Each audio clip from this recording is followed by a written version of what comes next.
What's up, everybody? Welcome to Kinda Funny Games Daily for Monday, September 3rd, 2018. I'm one of your hosts, Greg Miller, alongside the Hispanic heartthrob, Andy Cortez. Good afternoon, Greg. What a great holiday it's been so far. It has been a great day off, hasn't it? Do you mind coming in on Labor Day? Is Labor Day, I mean, like, do you mind? I mean, yeah, I just like to just sleep in. It was so hard getting out of bed this morning, man. I'm sure. It was so damn hard. When you took this job, did you know that we didn't take holidays because we're stupid? No. Sorry, we should have said that more. Wasn't in the fine print. Wasn't in the fine print. Stressed that one. Yeah. But hey, I think this is the first time we've ever done Kinda Funny Games Daily together. I think it's like the second or third. Really? Yeah. No. Yeah, for sure. Sony, kindafunny.com/you're wrong. Correct me. I thought I remember you doing it with Tim. I wish you remembered, but I guess not. No, yeah, I think this is the first or second time. Or no, second or third time. So you don't know either. No, it's definitely not the first. See? That's what I'm definitely saying. not the first, guys. You don't know. The number one game journalist mind, never Can I forgets, tell you something dude. too? I'm so proud of how well number one games journalist Andy Cortez has taken off.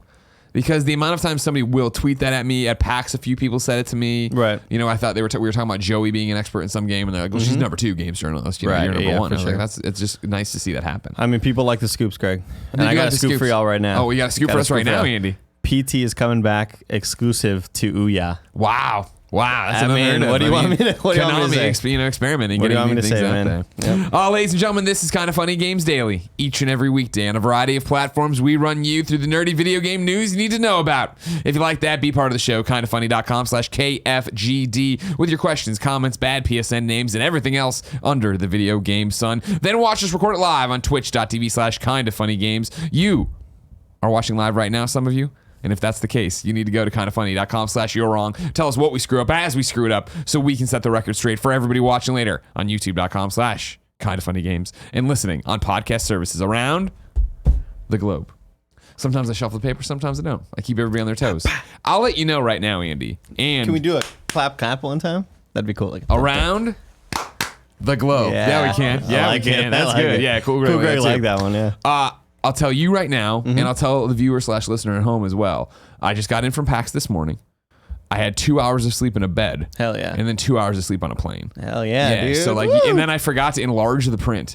So you are in for an episode here with right, Greg cool. Miller, I'm sure, leading thing. Housekeeping for you, of course. PAX was this past weekend. Thank you to everyone who came out to either the Kinda Funny community meetup at someone's house that was great as usual, the Kinda Funny inter-website tournament. Congratulations, Alex Rubens from YouTube for winning the Per Schneider Cup, and everybody who came to the Superman panel. You guys were crazy awesome this year, as usual, but you really packed the room for the Kinda Funny tournament. I'm excited for that to become like an ongoing thing. And I learned a lot. I learned a lot out of it. I definitely need to bring you next time or somebody for a co-hosting gig. It's cool. I mean, it's great that people are excited about it. I saw that. I saw Khalif tweeted you from Spawn on Me, and he was just like, this is like the coolest thing I took part of, and I'm excited for the future. Yeah, it's fun. I mean, there's enough panels I think that are like doing the hey, let's talk about this or how to get a job in the journal. And I'm not taking away from those panels. I've just done enough of those that I want to keep doing different weird stuff. Right. And so I figured I should copy the GameSpot panel that Brian Altano and I won years ago, where Danny O'Dwyer set up pretty much the exact same thing. Oh. And now we're taking, but he didn't have a Per Schneider Cup, and he didn't have as many participants. Yeah. So really,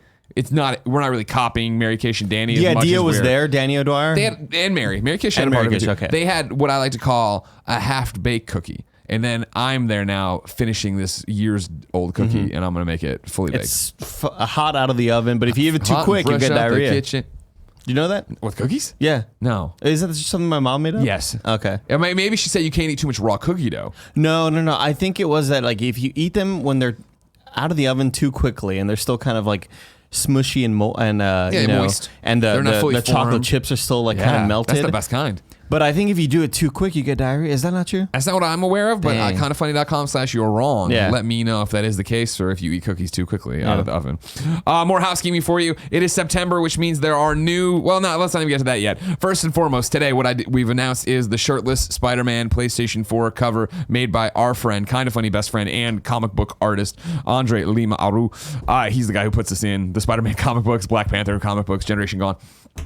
You can go to patreon.com/kindafunnygames right now and download your own for free Spider-Man PS4 cover that has his art, a whole bunch of fan art in the back. Andy put it together to make it look superficial.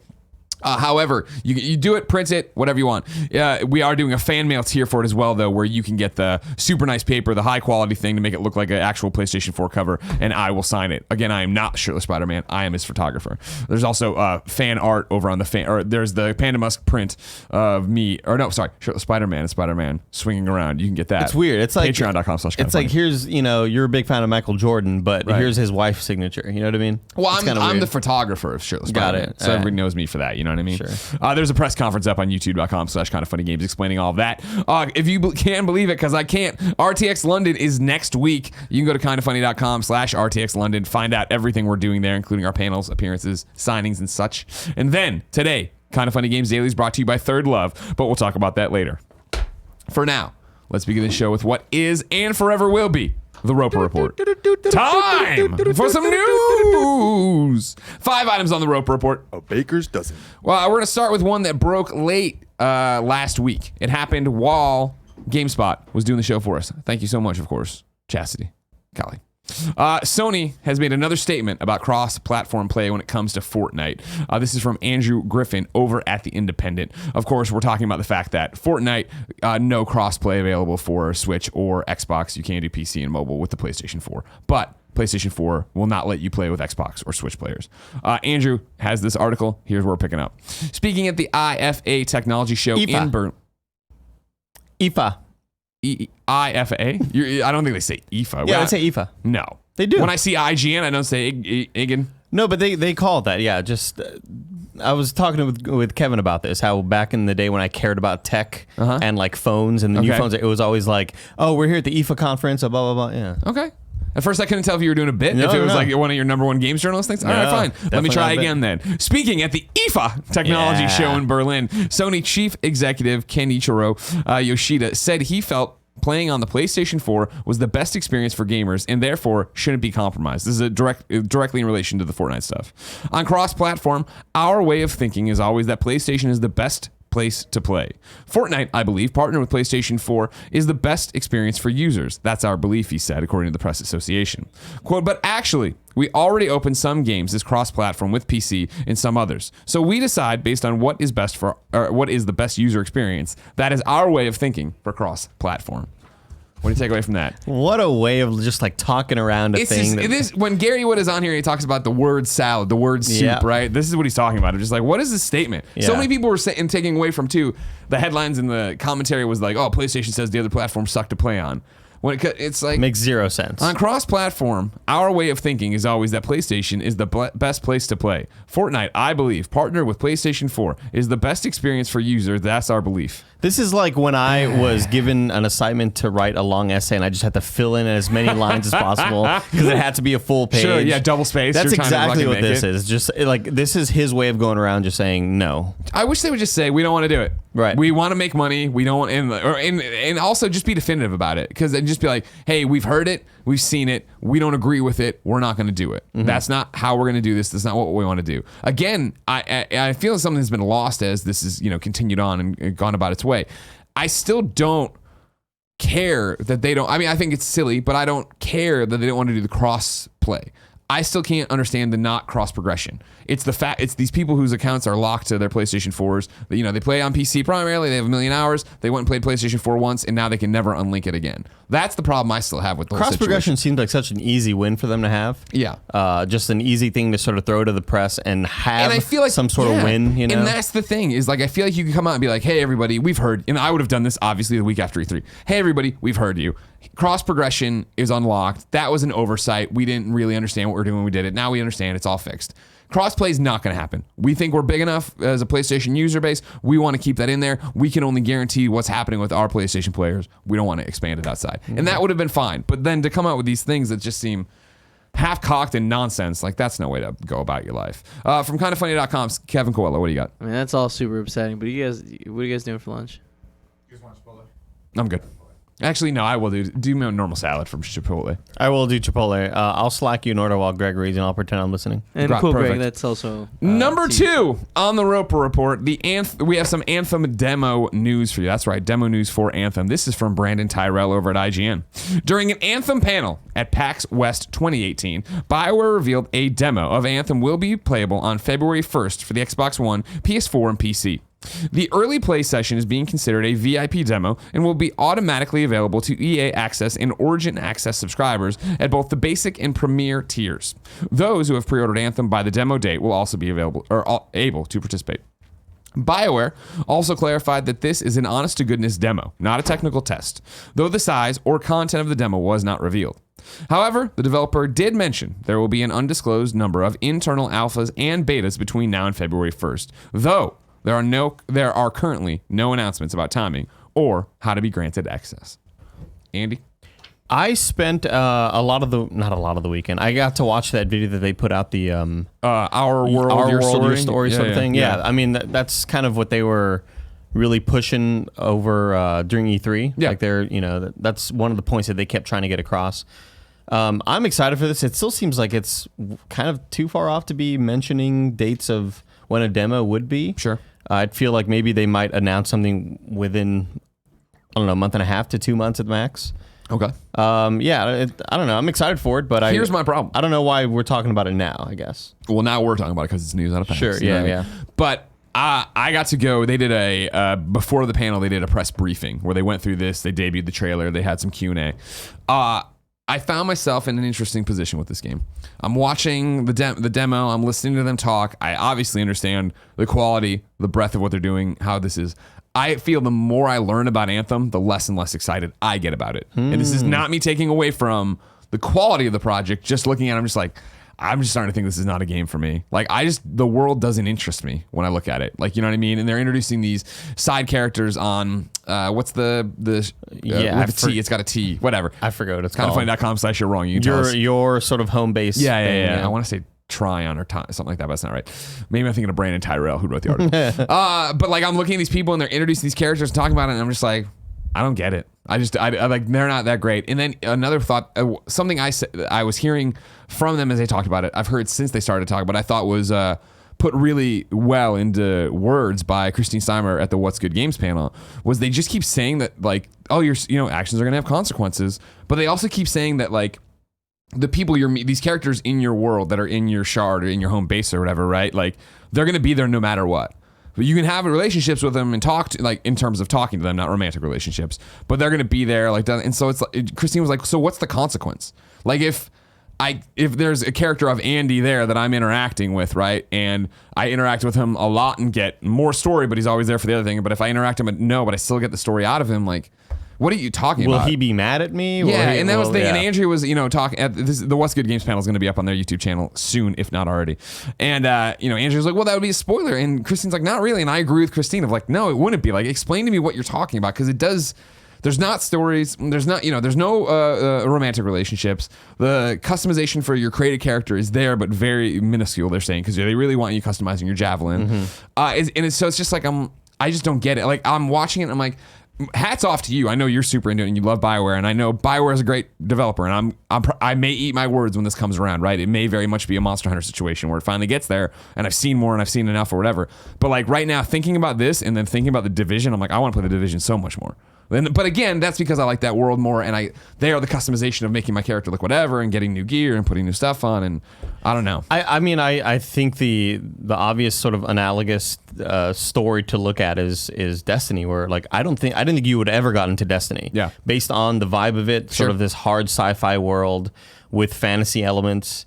I don't know. I think when it comes around and you give it a shot, just the way it plays and feels is going to be enough to want you to hook you. Yeah. Okay. Because we don't play Destiny for the story. I mean, it's there and it's gotten better, and hats off to Bungie for caring about it and really trying to make it matter. Yeah. But at the end of the day, we're still raiding because we're having fun playing games together and getting that next piece of gear for your javelin and customizing it and saying like, oh, I didn't like this big the tank guy that I was using, but I'm going to go for the Strider next or whatever I forgot what it was called. The really cool sleek looking one. And I mean, I'm excited for it. I'm looking at it more as like a gameplay thing.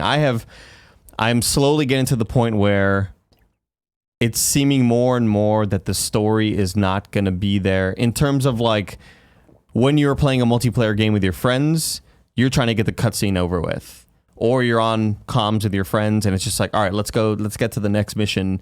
I'm holding my friends behind because they already did this and I don't, you know what I mean? Like, yeah, totally. I can totally see where the game starts off and it's maybe an intriguing story that you might care about and you quickly fall out of it because you're trying to meet up with your friends and do something this that was and that. Interesting that they were talking about, because the question in the Q&A session with the other journos and stuff was, okay, like how does it work if my friend's super advanced, right? And it's that right now you can go back. If I'm level 20 and you're level 10 or whatever, I can always come back to your stuff and replay it. Okay. But they're like, you won't get the cinematics and stuff. Like something else will happen while that happens. So it's that, okay, so the cinematics can't be that in depth, right? You've got to be getting them in some other way. Otherwise, I'm sitting there for 5 minutes at a black screen. Like, that doesn't make any sense. Right. So we'll see what it means.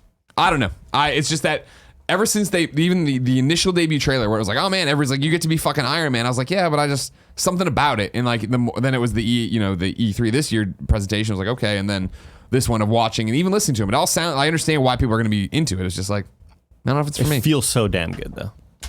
And that's the other thing. I haven't played it. I didn't play it at E3. I think you and Nick did, right? No, only me. Oh, okay. Number 1 games journalist.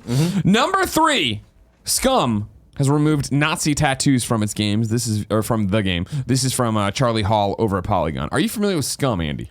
I saw that it was like #1 trending, I believe. It's a game that came out and basically blew up. It's Devolver Digital Publishing. 250 copies were sold in less than 24 hours at its debut. 250,000. Yeah, that's what I said. What did I say? You didn't say 1,000. I didn't say 1,000. 250. It was a big day for everything there.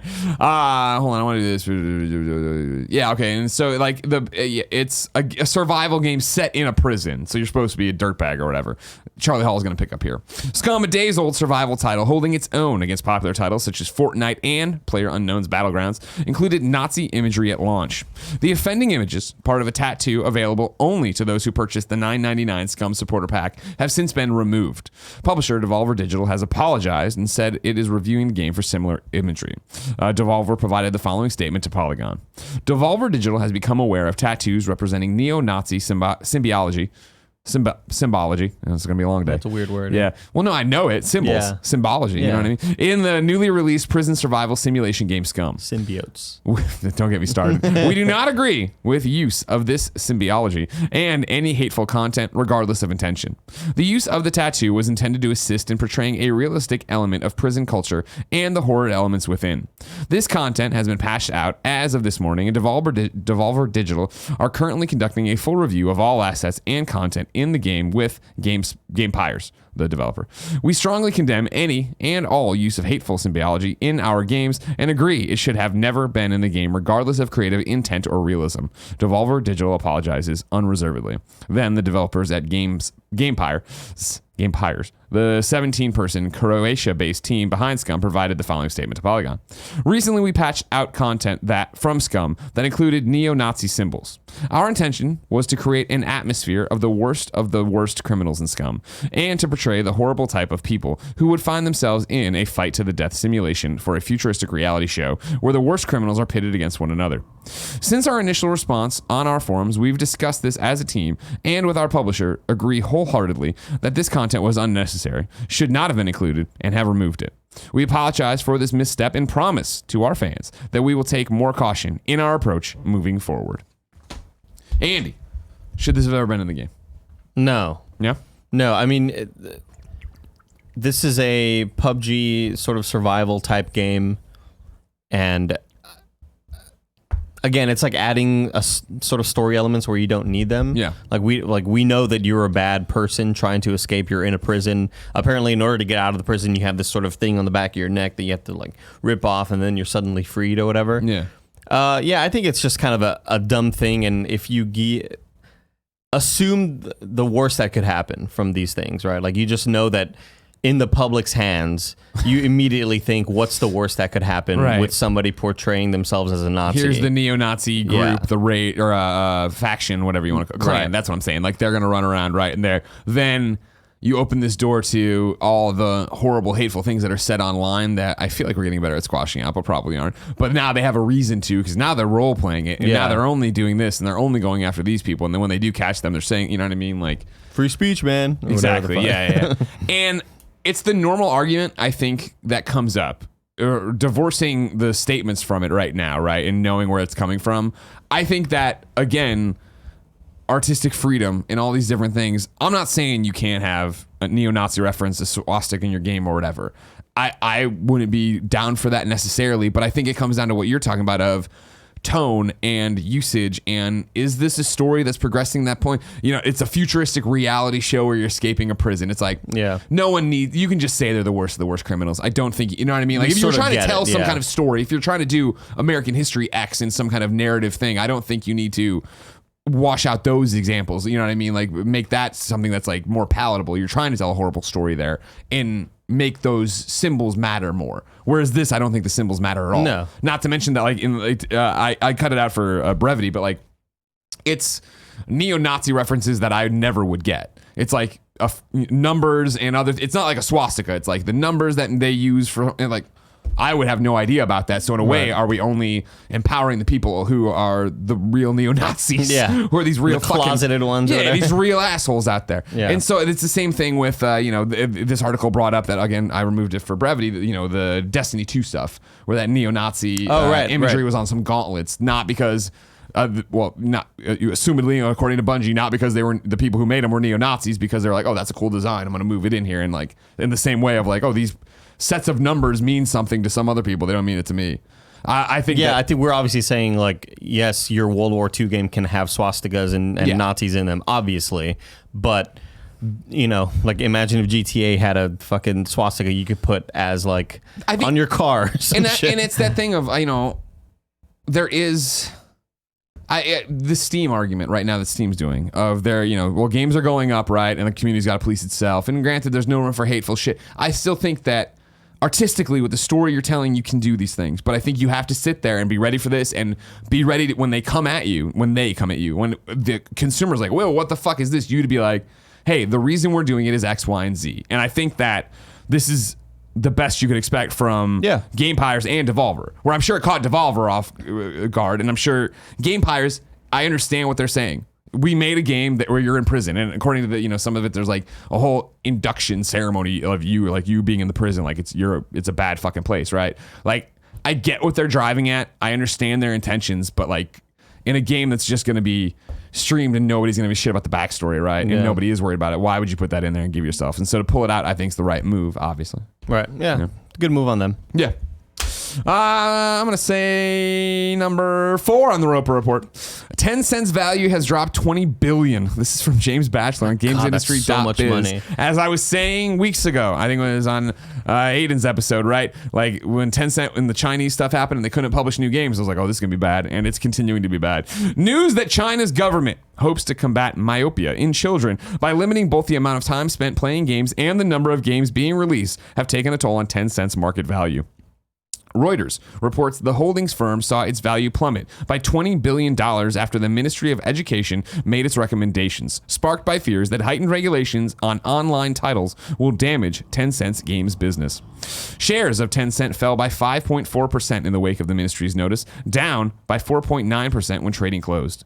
Several other Chinese video game companies were also affected.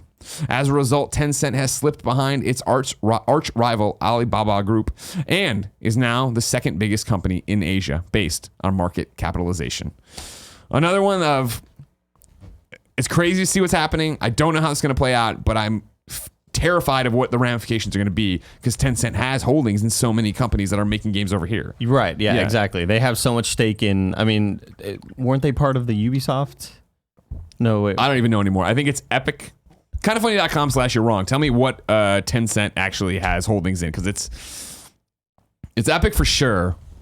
Or something. You're just gonna do it? Yeah, I'll look it up. I'll look it up. Waiting music. Number one games journal saying he's on the Bing. How do you like this Razer computer? I love it. Yeah, it's cool. Yeah, I love it. Really fast. Yeah, you got your neon colors there too. Oh my god, I love it, dude. Yeah, that's the thing I didn't like about my old laptop is like the. I had the model just before you could customize all the colors. Yeah. Let's see. Bluehole. Mm-hmm. So they have ownership stake in Bluehole. Obviously, that's not here though. But never mind. It's not really. Tencent isn't just Ubisoft's savior. It's the world's biggest gaming company. How the Ubisoft stock purchase adds to the growing empire. Yeah, so they do have stock in Ubisoft as well. So Ubi and Bluehole. Am I wrong about Epic? I thought I was right about Epic. They have 12% stake in Snapchat. Well, that's also not good for them. Let's see. Tencent subsidiaries: Epic, Riot, Grinding Gear Games. I was hoping to say Grinder. Grinder. All these games, then Grinder. Yeah, the other ones I don't really recognize. But actually, so the first article talked about Ubi. One of the articles talked about Ubi. Now, when I'm looking at the Tencent subsidiaries, Ubi is not on this list of studios. Gotcha. Epic, Tencent Games, Riot Games, Supercell, Miniclip, and a bunch of other things I don't really recognize. Tencent Pictures, China Literature. I guess let us know if in kindoffunny.com says you're wrong if Bluehole or if Ubisoft is actually one on the list. I could have sworn it was, but maybe not. I'm sleep deprived, as I've mentioned earlier on the show, right? My Nazi thing made sense, right? But yeah. No, it's like I've kind of blacked out what I've said on the show. I'm like, wait, I made sense that I was like artistic expression up to the consumer to decide or whatever. But like, there's a place for it in terms of if we're doing a historical accurate game. I just think it's bad if you're gonna like try to customize your character with Nazi totally. regalia. Okay. Just making sure we're on the same page. Well, I'm sure we can agree on that. Well, I don't think we disagreed at all. Yeah. Number 5. There's a Jacksonville shooting victim suing EA. I would have loved it if you just read the Tencent story again. I had no idea. This is from Jason at Kotaku, of course. Jacob Middich. Yeah, Middich, a survivor of the deadly shooting at a Madden tournament last weekend that took 2 lives, is suing both the venue and the Madden publisher Electronic Arts for negligence, according to a complaint filed last night. Middich, who was shot twice, is seeking damages from 8 defendants, including EA, the Jacksonville Landing Mall, and pizza parlor Chicago Pizza, where the tournament took place. The suit alleges that the venue was unsafe and that EA, quote, failed to provide a safe and secure environment, end quote, for the participants, among other complaints.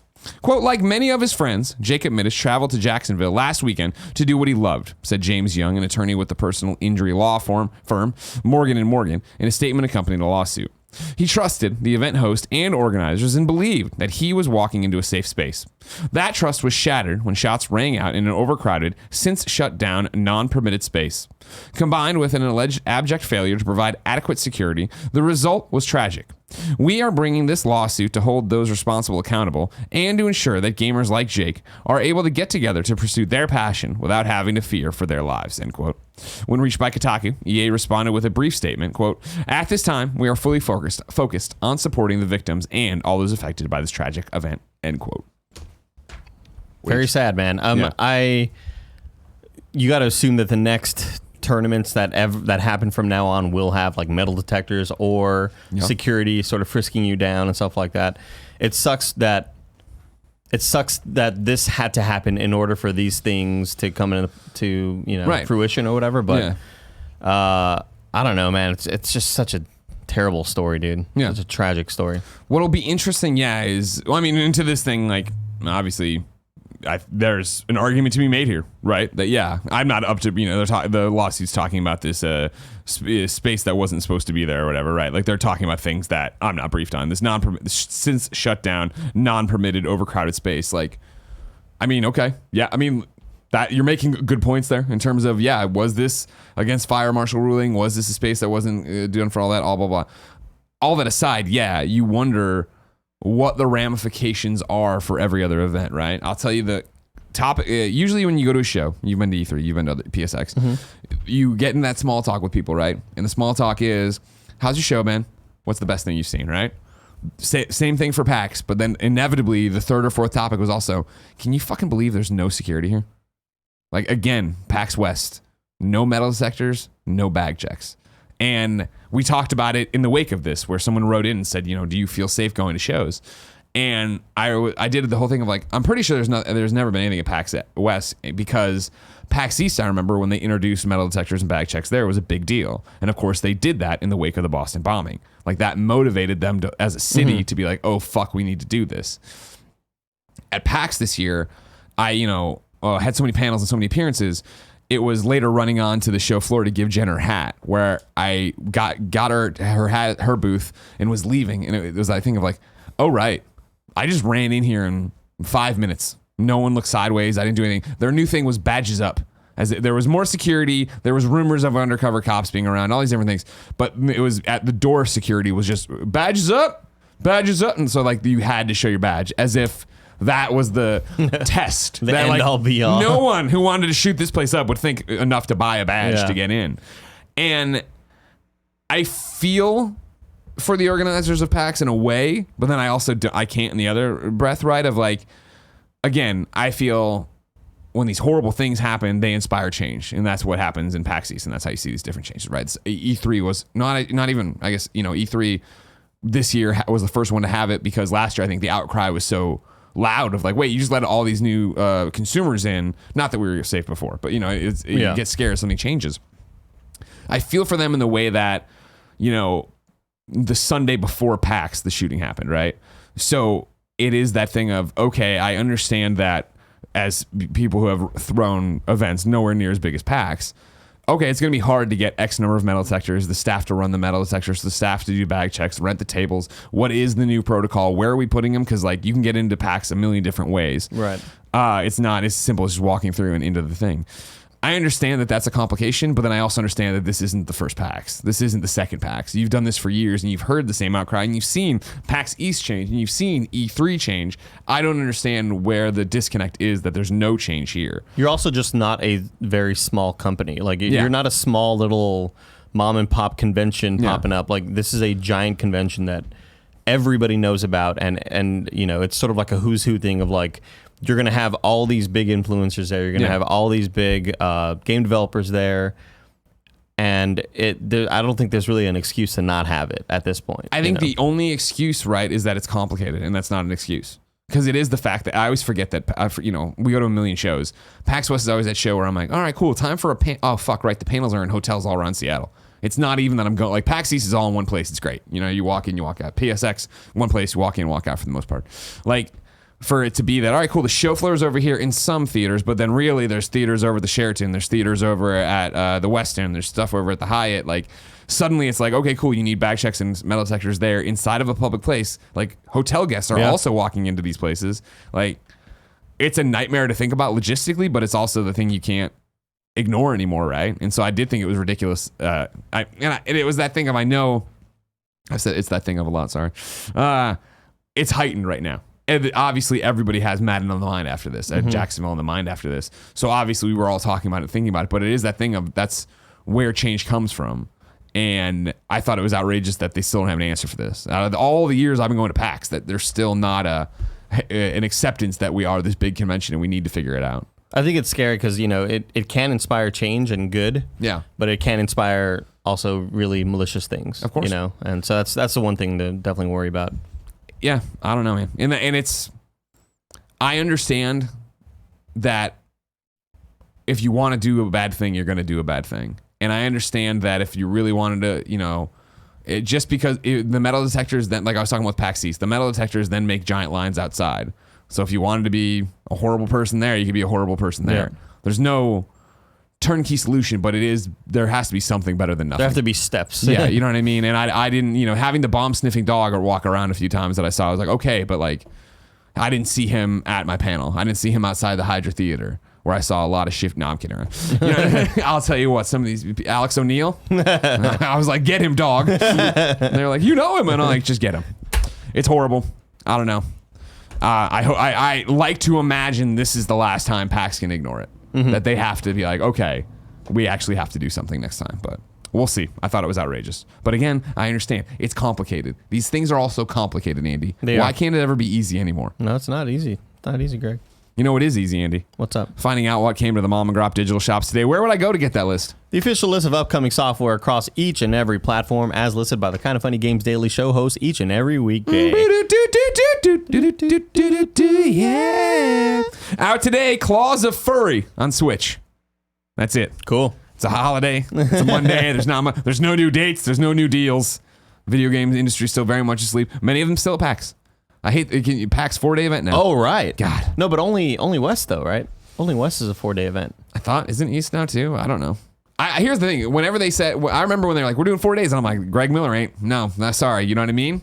I stand by my 3-day PAXs. Yeah, ending on a Monday is just such a terrible decision. It should, like, if anything, it should be Thursday to Sunday. Sure. If it's going to be 4 days. Okay. Yeah. I don't like that one bit. I understand. We should try to change that too. Next year, metal detectors and either Thursday to Sunday or 3 days again. Yeah. You know what I mean? Mm-hmm. I don't think you're actually committed to this cause of making either of those But I guess because happen. they're on Labor Day, I guess. No, I get it, yeah. But I mean, what if this? So we petition Thursday through Sunday with PAX, metal detectors, and then also we petition the government to change Labor Day to Thursday before, so it works better for PAX. Got it.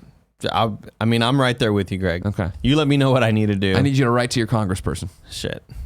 It's Nancy Pelosi, don't worry, it's easy. Oh, okay, cool. But you know some Texas people. Anyways, time for Reader Mail. Reader Mail's brought to you by Third Love. Third Love is a bunch of bras you can get online, and when they reached out to us, they sent them to our loved ones, the significant others, and all these different stuff. Gia's been using it. I'll get to that later. For now, let me tell you about Third Love. It's a perfect fit. Using thousands of women's real measurements, Third Love designs its bras with breast size and shape in mind, so they fit impeccably and feel even better.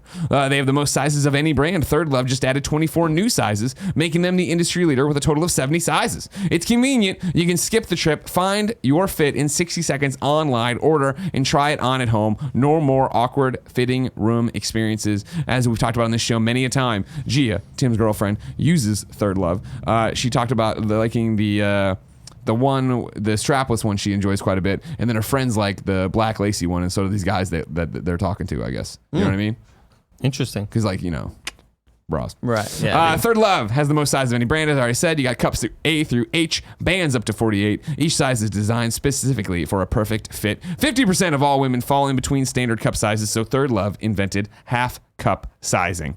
Right now, Third Love knows that there's a perfect fit for everyone, so they're offering my listeners 15% off your first order. Go to thirdlove.com/games, find your perfect fitting bra, and get 15% off your first purchase. That's thirdlove.com/games for 15% off today. As I've said every time, I appreciate that the Kind of Funny audience is diverse enough that we have a bra ad. That's cool, Andy. Have you ever worn a bra? No. Just like as a joke? No. I've worn a swimsuit top It's something before. I've seen a lot of movies. Like, I feel like a lot of 90s movies explore that, but I've never tried it. Little gags, and little funny moments. Cool, Greg, we got any bras laying around here? Don't think so. No bras? Oh, dang. We'll have to bring them in sometime and do it. Someone on the on Twitter, tweeted Andrea Renee this redhead wig that looks just like her hair. Yeah. I want to get that and then dress as her for Halloween this year. Perfect. For the Kind of Funny Games Daily. Would have been cool if you didn't announce it. I already did on Twitter, so it's kind of done. No one's going to remember. You know what I mean? This is the Labor Day episode. You think anybody's going to remember what's happened in October? You're right. And maybe it just gets them hyped up for it. Maybe they think I forget. Maybe they don't. You know what I mean? I'm going to bet that you forget, just in hopes that you surprise me. Gotcha. Okay. All right, cool. Reader Mail's here for you. And it's a holiday, so it's not late, actually. I forgot we had a whole bunch of stuff here. So where do I want to go right now? Big Andy. Let's start with Gameonparker. Gameonparker writes in to kindoffunny.com/KFGD just like you can. It says, "Hello, bright and beautiful KFGD hosts. I saw the news this morning that Rayman is going to be in Brawlhalla. Does that squish his chances of being put in Smash Brothers? He was a character I thought would always be fun to have, and I would personally be pretty darned excited if he made that roster. Would love to hear your thoughts. Does Brawlhalla disqualify him from being in Smash?" I'd say so, yeah. I would think so too. I mean, and I don't even think that it's because of this like special deal that they have going on. I think it's just like, no, why would we do that? He's already over here. Like, they want to. It's too close. That's the thing. It's Ubisoft's company, right? And it's their character, and this is their new game that they acquired. So, like, why would they share him, sort of thing, you know? Yeah. Oh, you think that's the way? I think that's why. Yeah. I think it's like, no, he's here. Come, if you want to play as Rayman, come play our game. I bet if Nintendo came knocking, Ubisoft would want to get him in there, I would think. If Nintendo's like, we want to put you... I'd be shocked if they didn't try knocking. You'd be shocked if Nintendo hadn't knocked already. Yeah. See, I think you'd be way more in line to get the Rabbids in. Not as a character, but as an assist character or a level or something like that based on, Mario Cross Rabbids. I think that's where they'd want to play with. Yeah, because there's no Rayman in those games at all. Yeah, I'd see Rabbids being more of a thing to be in Smash Ultimate. Anyway, I think it would make more sense. I mean, I know we want like this wish list, and I know the whole Cloud thing, like he's a special case and all these. There's a million ways special cases to slice this, yeah. But I just don't ever think you're going to see it there. So Don't worry about Sorry, that. Gameonparker. It had to happen. Somebody had to bust their dreams, and it was us. Man, you know what I just noticed? A lot of Switch questions. People like that Nintendo thing. Yeah. Sorry if you hate it. Ashley, you should have written in with questions. Ashley writes in to kindoffunny.com/KFGD and says, "Hi, KFGD crew. Do you have games that you exclusively play in handheld or TV mode on Switch? I have noticed that I play all puzzle games only in handheld mode and all the Bethesda games in TV mode. I was wondering if you have genres or games that, even though you have the wonders of the Switch, exclusively play in one mode. Love the show and have always watch live when I can. Ashley." I don't know.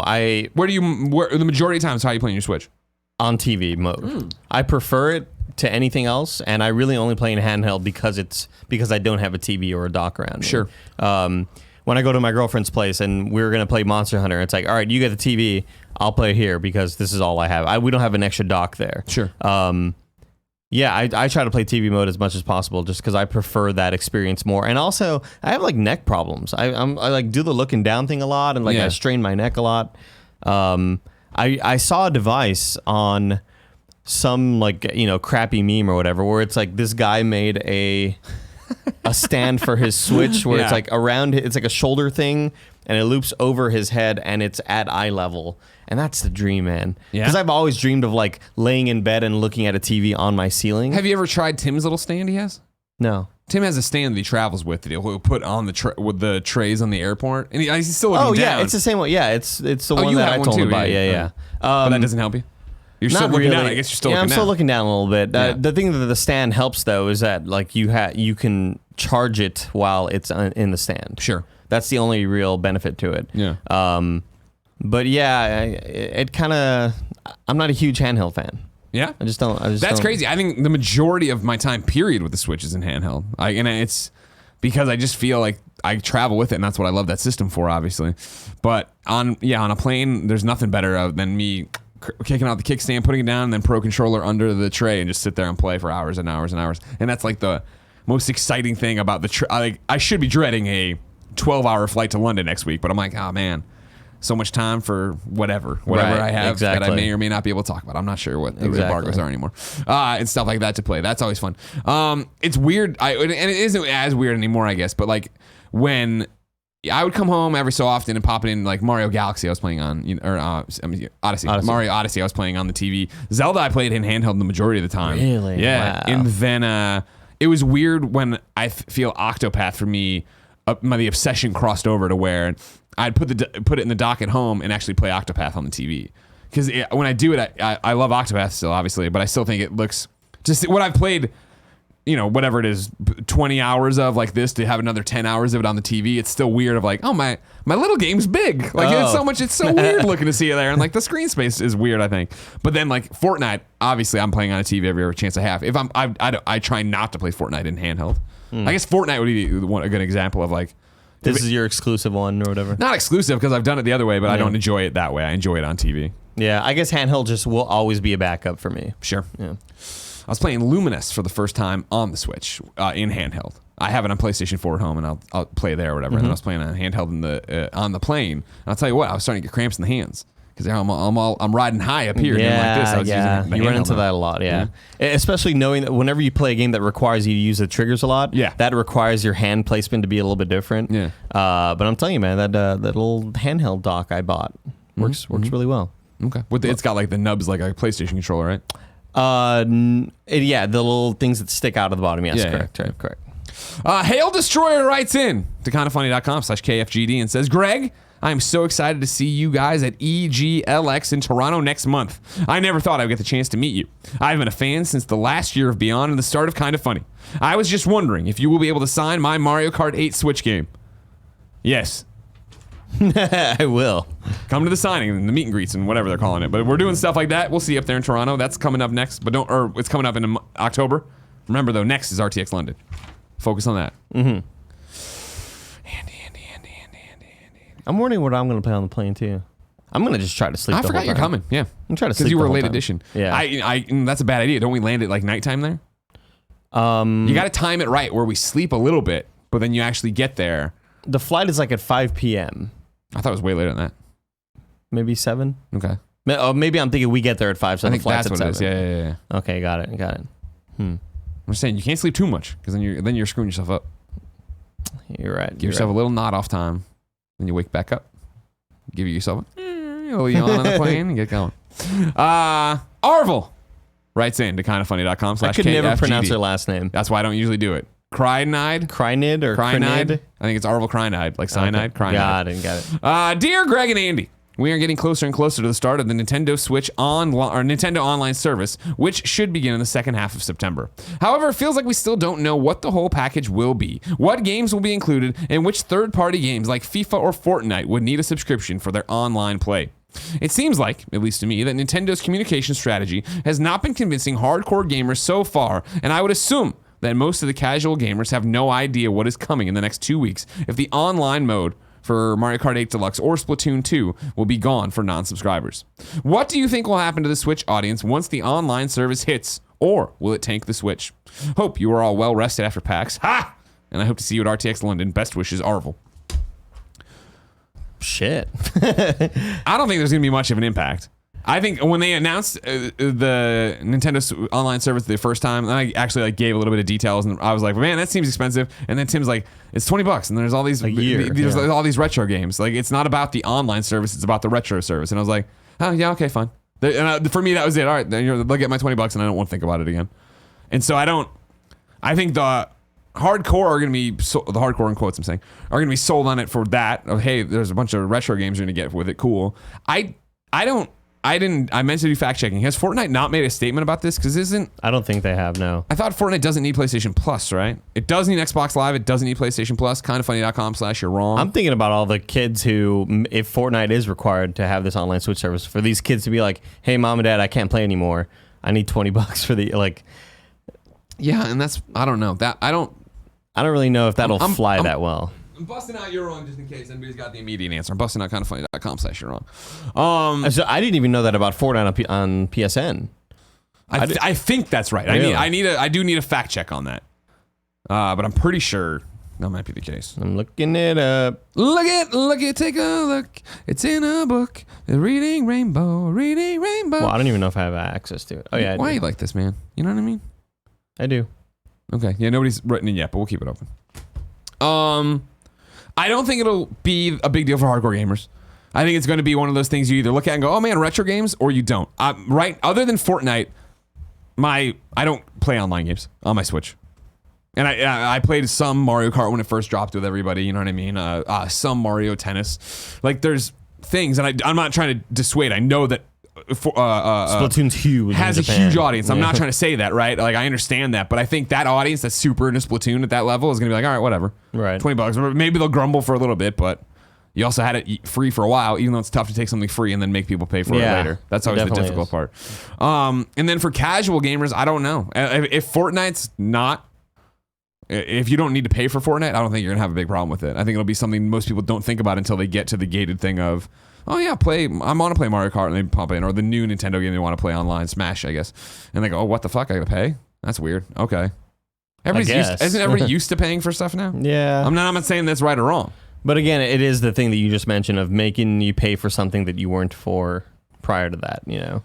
Even though the messaging has been clear, well, not clear to a certain extent, but the messaging has been out there that, like, look, you're gonna have to pay for this soon. Yeah. I think it's still gonna piss off a lot of people. Yeah, but I feel like it'll piss people off in the way that they're mad about it for a day or two, and then they just don't think about it. Because again, I think $20. Well, that's most of the internet. Yeah, $20 is pretty reasonable. The Ass Captain writes into kindoffunny.com/you're wrong and says, all free-to-play games on the Switch do not have the online disclosure on the eShop, but all paid games, including third-party ones, do. So right now, if your game's free-to-play, it does not say you're gonna have to pay for online one day. Got it. But every third party or whatever, every paid game on the eShop does say one day you have to pay for online services. Good on you. Thank you, Ass Captain. Cool, Greg. You ever run with the Ass Captain? Nope. You want to? Probably not. All right. Sorry, Ass Captain. Ship's going back out to sea. This is a convoluted one. And it's just, we're going to talk out the problem here. Okay. It's from Brandin. He wrote into kindoffunny.com/KFGD with a PlayStation problem. Hey, Brandin. I don't know if I fully understand it, so we're going to talk it out here, Brandin. You can write in more and tell me what's going on. What's good, KFGD crew? Today, my son woke me up and told me he couldn't play any games under his login name on PlayStation 4. When I went to figure out the issue, it shows the little padlock next to his games and says my system needs to be activated as my primary PS4. So I go to check why it's not activated because I know I already activated it, but lo and behold, it says it's not my primary system. Long story short, I try to activate it and it doesn't. It says I have another PS4 as my primary system and for me to deactivate that one first. Mind you, I only own the one system. After contacting Sony, they said my PS4 was deactivated on August 28th, 2018, and that I can't do anything else for 6 months when I can deactivate all systems through their website, and that there was no more they could do for me. No response as to what system was activated because I only own one, and they couldn't tell me if my account was hacked and said just change the password. Now I have to wait 6 months to play my downloaded games. Oh, Sorry for the elaborated question. elaborate. Oh yeah, that is right. You're right. Elaborated. Very tired. Question. But now but how is this possible? If we move to a day and age when all things are digital, this can't be the help I get when something like this happens. Sorry, wait 6 months and their PS4 is activated. How can Sony treat people like that when it's only because of said people that you sold so many systems in the first place and are winning right now? It's so overwhelmingly frustrating that I have to tell my 5-year-old to wait 6 months to play his Lego games because daddy can't fix it. Again, sorry for the long comment. There's a question in there somewhere through all my venting. There is, and I hear you, and this is frustrating. I understand that. My question for you, Brandin, is I don't understand, in kindafunny.com/you're wrong if you have had this instance before, why you can't activate your non-primary system as your primary system. I bop around PlayStation 4s like crazy. And whenever for me it is that I'm going traveling, I'm taking a secondary PS4 with me, but I want it to be my primary, so let's dial it back for somebody who doesn't know anything we're talking about. You're not in the PlayStation ecosystem. You buy a PlayStation 4, you plug it in, you download your games, you're having a great time. You need to activate in the system settings under your PlayStation Network profile, activate that PlayStation as your primary PlayStation. Why? Because if you ever don't have internet, that means that it understands this is the one system these games exist on, and it doesn't have to ping for licenses. It doesn't have to ping to prove you own these games. So you can play offline and never have to worry about it. If you don't do that and you have a secondary thing, internet goes down, it'll put a padlock over your stuff because it can't ping the internet to prove that you're not using your PlayStation in 7 different PlayStations and just sharing games. It's a DRM thing. It can be. I found it to be annoying for me when before. Oh man, got a game for review. I download it to the PlayStation. I unplug the PlayStation. I bring it to the secondary PlayStation, my traveling PlayStation.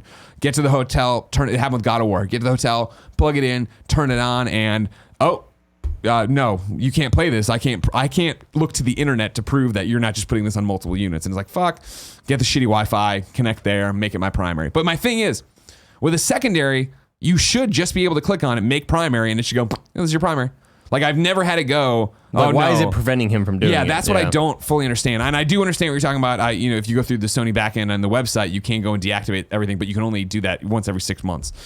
So I don't understand what happened to either. If somebody hacked you or if it moved, it sounds like it's just a PlayStation goofball error. I would say don't give up here, as is historically known. On an old podcast Beyond, where I called and a guy tried to tell me that Resistance was coming to Xbox on the PlayStation helpline.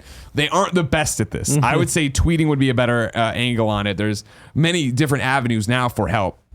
Of course, the other answer here is, if I understand what you're saying, that your son's your secondary account. So like this is what always gets in. Joey was at my house taking care of Porty these last few days. And I was like, okay, the living room PlayStation is the primary PlayStation. And again, something we didn't cover. A primary PlayStation, if you download a game to it, every user on that PlayStation can use every game on the primary PlayStation. So I was like, you can my Spider-Man review copy's on there. Feel free to play it. Like Joey just has to log into the primary and be able to access it, just like Brandon's son would be able to. However, right now you're locked out of it being your primary, but it should still be able to ping online for your licenses, meaning that if you just played under your account, Brandon, he could play his Lego games. Not a great solution, not the solution I'm telling you should have, but your son can still play those games as long as he's playing under your profile. But again, I don't understand why you can't activate and say this is my primary console, because I've never had that problem. And having to wait 6 months is just that's a lot of bullshit. Wow, that sucks. And I think it's clear that Brandon has amnesia, Greg, and he has his son Bobby, but he has another family that he's not Are remembering. you saying that Brandon got knocked on the head and forgot about his second PlayStation at his other family's home? At his other family's home. Wow, this got deep right here. You know what I mean? And his other son, Garrett, he's the one who's playing all of Bobby's games. Wow, he's playing the Lego games. Bobby and Garrett, classmates. Wow, they're in the same. Do they know? Do they even know? Not yet. Do they have the same last name? No. When they say like draw, what about when you bring your dad to school day? Does he have a mustache he keeps putting on? That's what he does. That's what he does. Yeah. Oh, I'll go get Bobby's dad. I saw him in the bathroom. But he also has amnesia. Oh my god. Yeah. That'd be even better. He's sitting there next to Bobby, and Garrett keeps coming over like, Dad. And he's like, No, I'm Bobby's dad. Yeah. Go away. It's causing a lot of problems. Yeah. A lot of rifts. I use the PlayStation, man. This got heartbreaking. Yeah. It's been a rough and wild show. I said a woof, which would be rough and wild combined. Well, wild and rough combined. Ladies and gentlemen, it's time for Squad Up. This is where one of you writes into kindafunny.com/KFGD. Give me your name, username, platform of choice, and why you need help in a video game. I read it here. The best friends come and find you, and everybody has fun in video game world together. Today, Aaron Cheater needs help on everywhere. He wrote in a real question. He didn't use the forum. He used the forum, but he wrote anyways. Aaron writes in and says, "Hey, Greg and Andy, greetings from down under. Oi, governor.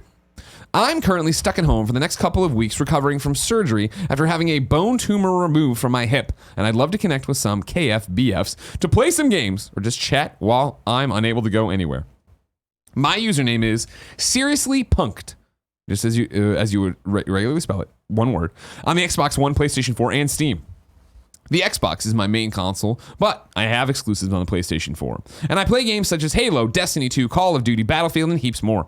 Love you all and everything you guys do. You guys, parentheses, as well as the drugs, legal of course, are one of the only things keeping me sane while I'm stuck at home on bed rest. Keep doing what you're doing, parentheses, no chicken screwing here. Everybody, Aaron needs your help as he recovers from surgery. Follow and say hello to Seriously Punked on Xbox One, PS4, and Steam. Get well soon, Aaron. Get well soon. We want Get you well to soon, get mate. well. Andy, What's up, mate? we ask people watching live on twitch.tv/kindoffunnygames to go to kindoffunny.com/you're wrong and tell us what we screw up as we screw it up. What did we screw up today? Let's see here. We didn't prepare you for this. Are you prepared to do your wrong? I mean, I have the Google Doc, but why does it look like that? Oh, you gotta go to the results page. I'll show you after this. Here we go. I'll just jump in. Arvel says your pronunciation of IFO was correct. Good job. The Cookie Monster says cookie dough contains eggs, so undercooked cookies could make you ill. The same reason you shouldn't lick raw cake mix from the bowl. But realistically, the risks are low. It's not that it's undercooked though. They're just they're cooked. They're just still hot and out of the oven. Yeah, I think you're fine. I think your mom just didn't want you to eat the cookies too God fast. dang it, Mom. Jeez. Capitalist Pig says the Anthem T word was Fort Tarsis. That's the name for the hub. Fort Tarsis. I was close, guys. I was right there. Ace Serena says Tencent owns all of Riot Games, not a minority stake, not a majority, but entire ownership.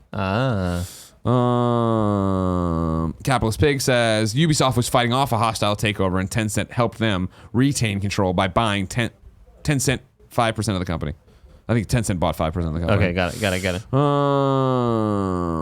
Capitalist Pig has more details here. Tencent holdings as of 2017. Tencent currently owns the following gaming properties. Crossfire, one of the world's largest FPSs, unheard of in the US, but who Remedy is helping with on the sequel. They outright own Riot Games, League of Legends. They own a majority, 86%, in Supercell, Clash of Clans, and Clash Royale. They own nearly 50% of Epic Games. They also own close to 25% of Activision. Wow, I didn't know about Activision. In Q1 2017, Tencent's online games division, and that's just part of the company, points out, earned $3.3 billion in revenue. That's more than Ubisoft and Take-Two earned all in 2016 combined.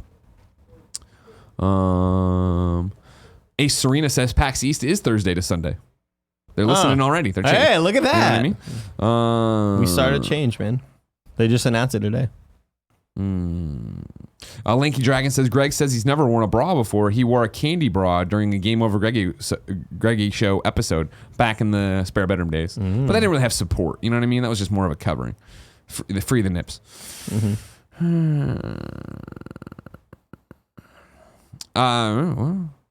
Okay. Yeah, okay. Yeah, I was right on PlayStation Plus not needing, Fortnite on PlayStation not needing PlayStation Plus. Fortnite on Xbox does need Xbox Gold. Wow, I never knew that. Interesting. Kebab said, no, you're wrong, Kebabs. That's exactly what I was saying. Kebab's always in here trying to fucking jam, and I just always have to knock down the ball because you're wrong. What's he saying? Oh. No, well, Kebabs is like, as explained in the letter, the reason why the PlayStation 4 can't be activated as a primary system is because you need to deactivate the previous one's primary status first. Incorrect. I switch it all the time. I just make this one primary. All right, it's primary. Now, here's one, though. Wavy802 says, for Brandon's question, the problem might be that he game shared before and didn't switch his activated PS4 back. Just a suggestion. I'm not 100% sure. I would think Brandon would know if he did that, though, and they wouldn't have gone in there. Oh, okay. Zaire says Rayman was a trophy in Smash Bros. Wii U, so he's a better chance of appearing in Ultimate. Okay.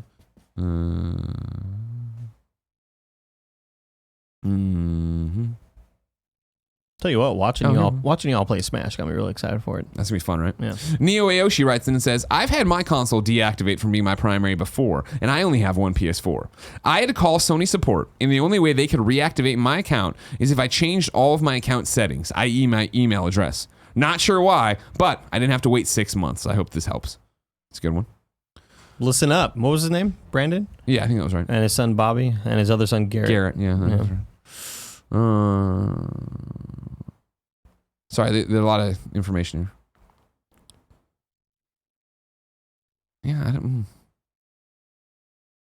The Cookie Monster says cookies that are hot from the oven can burn your mouth. That's all. Yeah, she would tell me I'd get diarrhea. Is that what she said about mac and cheese too? Is that why you've never eaten mac and cheese?